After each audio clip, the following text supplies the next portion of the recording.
Suntem aici în Timișoara, ne plimbăm prin zona Iosefini. Suntem într-o experiență de care n-am mai avut parte până acum. Vom crea un spectacol numit Orașul Paralel, itinerant, imersiv, pe care îl vom face pe străzile Iosefinului. I call my brother. See? What? Rafik mi-a zis că un băiat din Irak a văzut-o intrând în pub Iosefina dimineața. Au plecat. Când au ajuns urmărițe, după el și pe tine, de fapt, o să vedem cum, de asemenea, te pierdem, că ar trebui să rămână singuri acolo. Este o călătorie în mișcare, este un spectacol aproape ca un film în mișcare.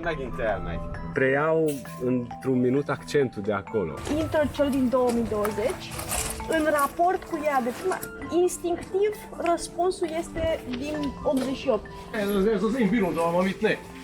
În spectacol avem personaje care sunt inspirate din oamenii din acest cartier. Pénzért nem akarod, hogy egy kicsit érdekesebbé tegyük a dolgokat, ha már úgyis sietünk? Și nu ne vom opri doar a merge pe jos, ci vom folosi și alte mijloace pentru a fi transportați, exact cum rămâne o surpriză. O distorsiune spațio-temporală. Exact. Și tăiem aia cu Martin, experimentează că vedem că o experimentează. Este 11 luni după nunta la care nu a apărut niciun. Nu e doar un spectacol. Szálljanak be, most tökéletesen párhuzamosok vagyunk.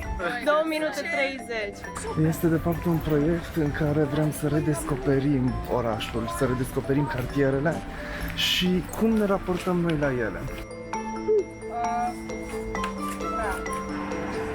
Deci liniile astea cu bicicletă nu se numără. Nici liniile cu liniuță în capăt perpendiculară și... nici săgețile.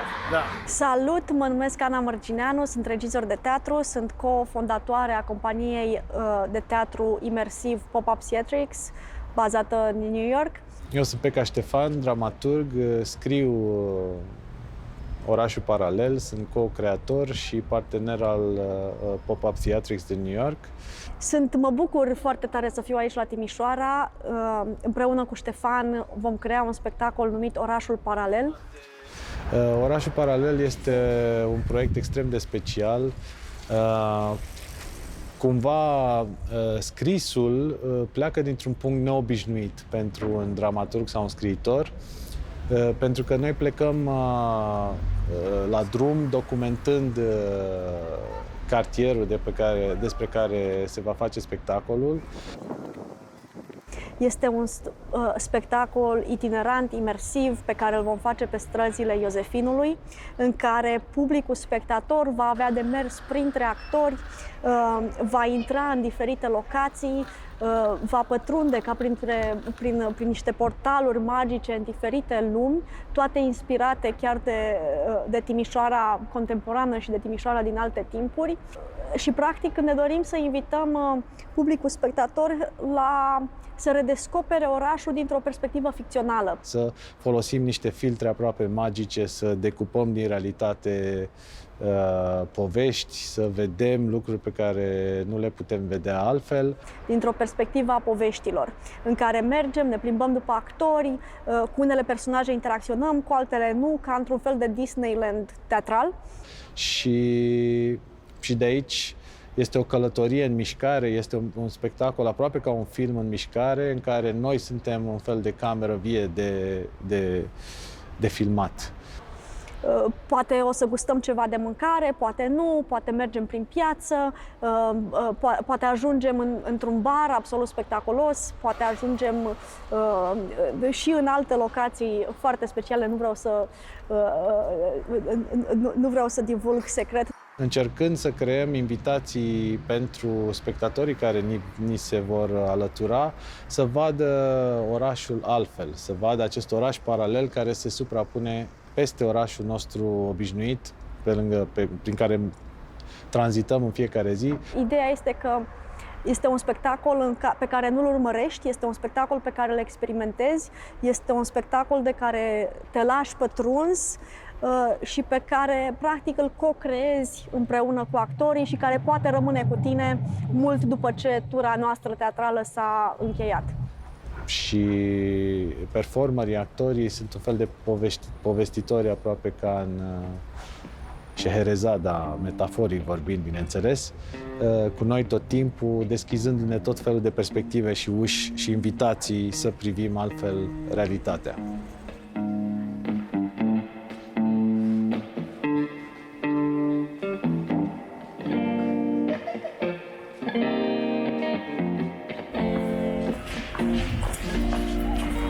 Bun, e un spectacol foarte special. Te plimbi efectiv pe străzile cartierului, urmărind actorii care joacă. Atâta timp cât numărăm liniile paralele, putem deschide pasajele singuri. Ne trebuie doar numărul exact. Haideți! Îi zicem spectacol imersiv, pentru că tu, ca spectator, ești imersat, ești inundat, ești înăuntru poveștii. Oriunde merge Vicky, mergeți după ea, nu o pierdeți din ochi. Și încă ceva, țineți la îndemână o discă. Mască? În loc să observi un univers ficțional, ești parte din el. Și te plimbi, și descoperi și, ideal, începi să vezi orașul altfel după ce treci prin acest spectacol, experiență.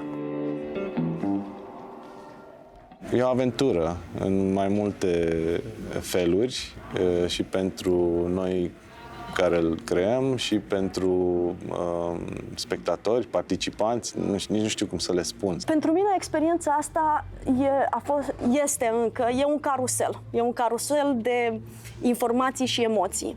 Și sper că acest carusel pe care îl trăiesc eu lucrând la spectacol, să-l trăiască și spectatorul care vine la spectacol. Jöttek ide, mert meghalt az anyjuk. A talibok elvették a torkát. Tudod, az egyik szülétől a másikig. És hogyha megerőzik a kollégazátot, de ez mi lesz? Foarte mișto cu jocul. Cred că poți să te prinzi un pic mai greu. Ăsta nu l-ați jucat de când erați atâta.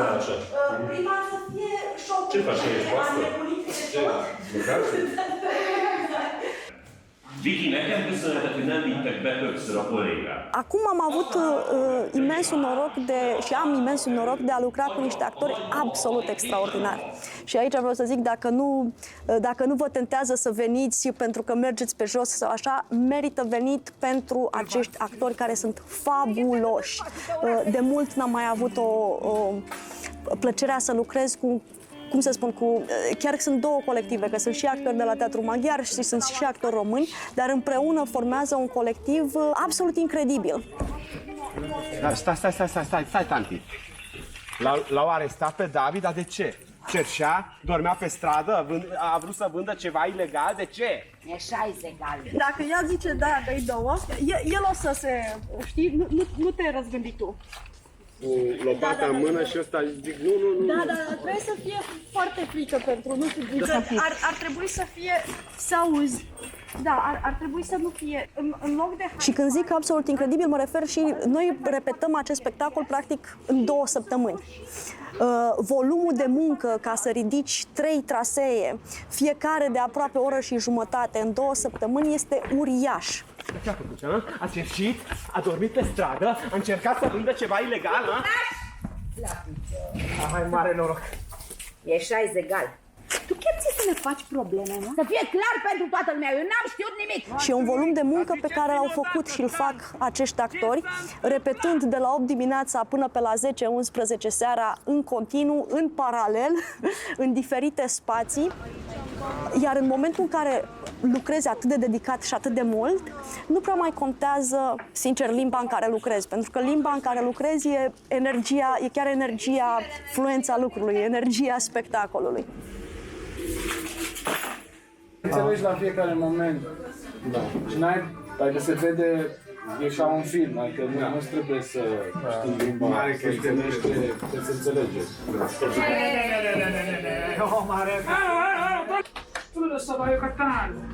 Pentru mine e foarte personală povestea, adică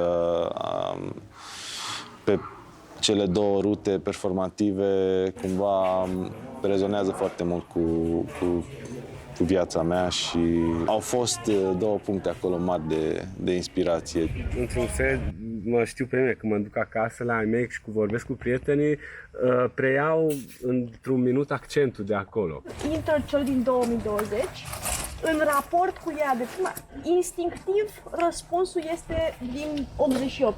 Așa făcea Exact. și taică-miu când... Da, Și preiau imediat și încep să vorbesc ca și când eram copil și ai mă și Da, e ca și cum Aia e. tu de la vârsta, sau eu de la vârsta asta, dacă ar apărea aici taică-miu, care a murit când eu aveam 26 de ani, cumva, chiar dacă peste mine au trecut încă 13, 14, Da, dar și eu am 15 aceeași ani, relație cu... cu siguranță, dacă l-aș taică-miu vedea, ridică aș vedea o telefonul, persoană reacția la care am, cum e și doamna asta pe care el o știe. Da. Era în cartier, eu chiar au venit în vara aia, sau toată vara, s-au băgat pe lângă circ, au stat cu ăia, sau și adică început chiar... să învețe să meargă Da, pe îi sfoară. făceau echilibru, da, jonglerii, chestia asta, ei chiar le-au făcut, că vreau să plece Pe să se bune. integreze. Da. Deci problema lui Martin este, nu știu ce... Este că în două timpuri. O distorsiune spațio-temporală. Astea cumva a venit firesc din tot ce am descoperit, dar bineînțeles, mult din povestea asta și pentru noi, cred că e un proces în care ne inspirăm din experiența noastră de la momentul respectiv.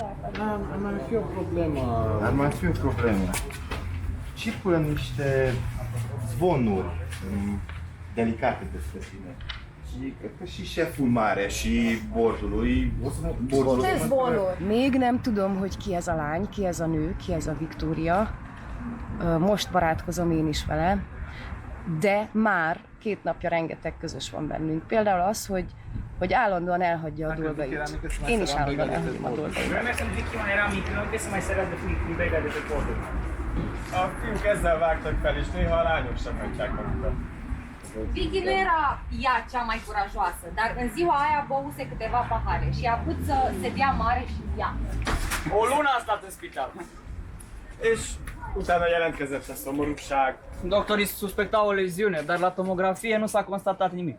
Totuși, tristețea a rămas și Vicky a început să vadă multe lucruri nevăzute, de pe alte linii paralele. Am plecat de la această cartografiere aproape a cartierului, imersându-ne în poveștile lui, observând locurile, ce ne oferă fiecare bucată de stradă. Apoi, cumva, cu toate lucrurile astea în minte, eu scriu aproape ca pentru un film. Știind locațiile de dinainte și știind și actorii și încercând să creăm invitații pentru spectatorii care ni se vor alătura să vadă orașul altfel. A fost extraordinar să văd tot procesul de cum se întâmplă, cum se țes toate poveștile. O zi bună, da, îmi dai o țigară. Vă dau o țigară. Cum se adună și se încheagă această țesătură de poveste Spectacolul, cum ziceam, deja se întâmplă.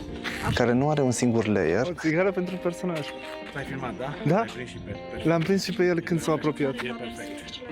Că iată un personaj. Ceva genul ăsta de invitații sunt foarte bune. Exact cum a zis el acum, e perfect. Da, Ce a zis el e exact, perfect. E perfect. Oh, Dacă mersi că lucrați mi-ai dat aici, vizită. Da. cu o țigară, vă Eu duci, sunt șeful, și da. eu sunt șeful în împărția mea, ce eu Da. Te duci pe o cafea liniștit. În spectacol avem personaje care sunt inspirate din oamenii din acest cartier. Nu vă spun astăzi de a ști gheldele. Că v-am văzut aici în față. Acolo am făcut de acolo. De la teatru. Da, de la teatru maghiar, că eu concesionat 100 de ani. Én már csak ígérgettük. Egy pillanat, ne haragudjon.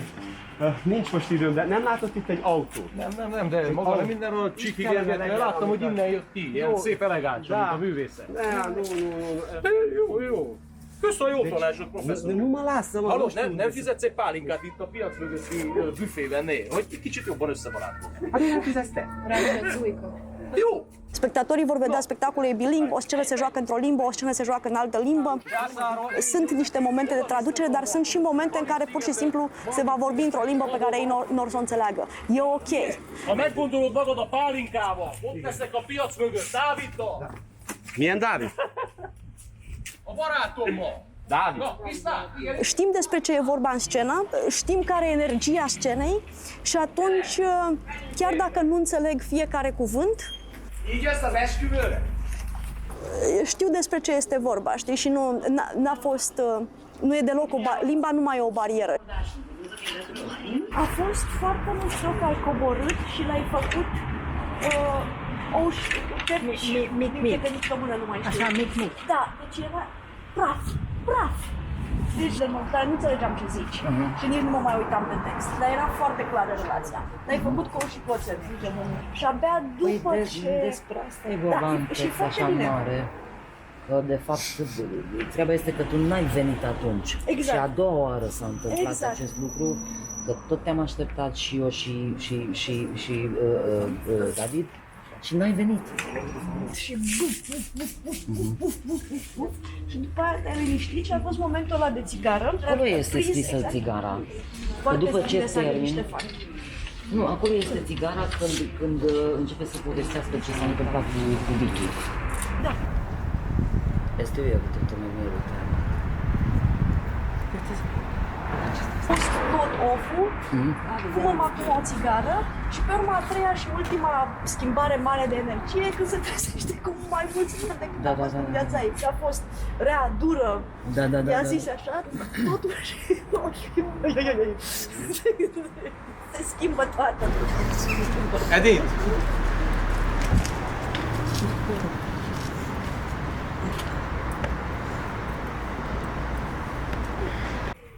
Mai bine nu!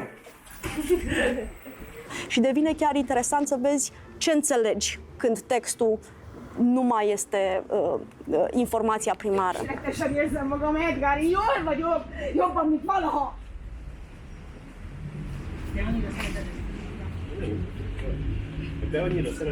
Și nu mă despre mine. Știai că m-am făcut nu știu ce, știai că în care nu mai e joc, e doar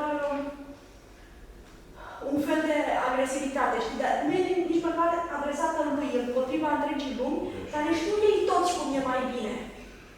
Pentru mine. Szedtem be gyógyszereket, ha? Gyógyszereket szedtem be! Egyszer leletettem magam a hídról, utána pedig tegyük fel, mondjuk úgy, hogy csak úgy véletlenül kihajoltam az erkélyen, érted? Én minden nap játszom ezt a kurva játékot, azért, hogy szinten tartsam magam, minden egyes nap! Edgar! Volt itt egy játékom, Edgar! Edgar! Edgar a gyerekeknek! Edgar, era frumos să poate. Nu înțelegem tot. Asta e, cum să spun, în acest oraș foarte frumos, care este Timișoara, în acest oraș în care sunt în mod real multe limbi, sunt vorbite multe limbi, e viu în această multiculturalitate, e reală. Ea se regăsește și în spectacol și așa cum pe stradă, dacă sunt momente în care se vorbește într-o limbă necunoscută, la fel și în spectacol vor fi momente în care se vorbește într-o limbă necunoscută. Dar două linii paralele deschid pasaje. Două linii, 2 secunde, dar mi se pare cumva mișto de început așa. Pentru că ești protagonistul unui film aproape în mișcare și nu știi niciodată ce va fi în momentul următor, dar toată e o echipă mare care e focusată pe tine și ai toată atenția, ai toată, aproape ești ținut într-un fel metaforic de mână, dar mergi cu povestea și tot e poveste. Ce spectacol, din fericire sau din păcate, nu știu, nu se poate juca într-un alt oraș, pentru că este foarte strâns legat de locurile în care trecem, de situațiile prin care trecem. Acest oraș paralel este viața noastră, de fapt, și asta dă o unicitate. Iar a treia rută este ceva ce nu cred că am mai făcut până acum, sau încercăm acum, explorăm conceptul. Este un joc, un fel de real world game, în care nu avem spectatori, ci jucători, oameni care vin, se joacă, și practic e construit tot pe una dintre poveștile secrete ale acestui cartier și jucând jocul poți să descoperi povestea secretă. De exemplu, în Iosefin este o categorie de oameni, refugiații, pe care pur și simplu alegem să nu-i vedem. Un subiect foarte important în orașul paralel Iosefin a fost viața ascunsă a refugiaților care își găseau adăpost să doarmă în diferite clădiri din zonă. Trebuiau să găsească locuri în care să-și ia apă, cum să-și ia de mâncare, unde să-și încarce telefonul și așa mai departe. Și toate aceste dileme ale lor au fost preluate și unul din trasee, jocul performativ, pune acest filtru prin care să vezi viața lor de zi cu zi, experimentând și explorând cartierul Iosefin. Și este, cred că, o experiență super interesantă și sper eu să o dezvoltăm destul de mult și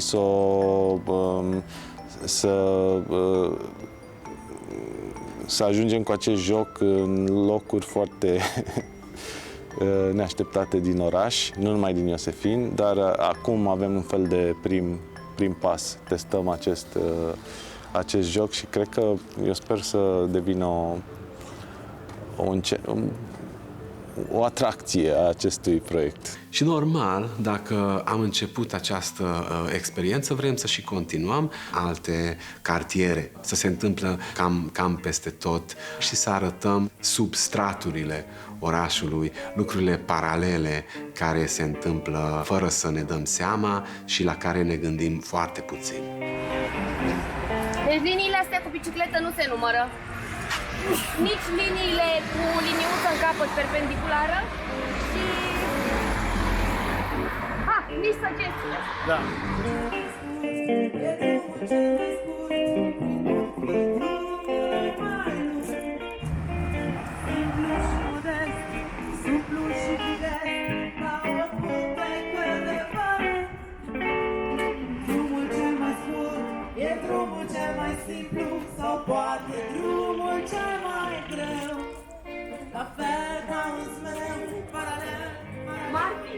Era prins în două timpuri diferite. Drumul cel mai scurt visez, pe drumul cel mai scurt